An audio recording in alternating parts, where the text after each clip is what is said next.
is it permissible to possess a skeleton for the sake of study? Narrated Aisha radiyallahu anha from the Prophet sallallahu alayhi wasallam said, كسر عظم الميت ككسر عظم الحي, which means breaking the bones of a dead person is the same like breaking the bones of a living person, which means the sacredness of the human being is maintained even after his death. It doesn't mean that when the person dies that he lost his sacredness. He should be treated with honor. To honor the dead person is to be buried. The Prophet ﷺ buried the Meccan pagans who came to fight against him on the Battle of Badr. Even though they were disbelievers, they were the worst types of disbelievers, like Abu Jahl, Umayyah ibn Khalaf, and these guys. And the Prophet ﷺ buried them in the Qalib of Badr, and he did not leave them in the open for wild animals to devour their bodies.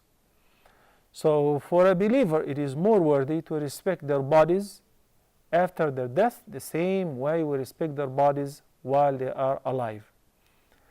But if there is a maslahah, a greater benefit, which requires us to perhaps break the bones, do the autopsy, or study the anatomy on a living, on a body of a real human being after the death, if this would lead to the better diagnosis of the cause of death, the better diagnosis of diseases, and teaching the students, the seekers of the medical knowledge, then that's a benefit.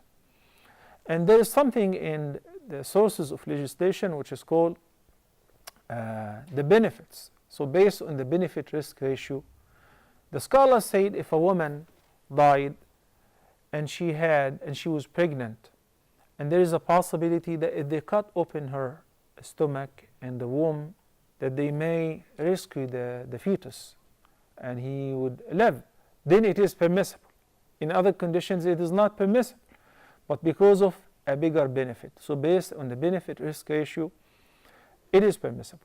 Accordingly, if it is only to seek knowledge, and with a limit, and with covering the awrah, and without like men looking at the awrah of women and the opposite, and then afterward treating the remains of this body with the maximum respect and the burial process and all of that, it will be permissible with limitations until we're capable to find the alternative. Nowadays there are skeletons made of synthetic materials, like created. They are not the skeletons of the human beings.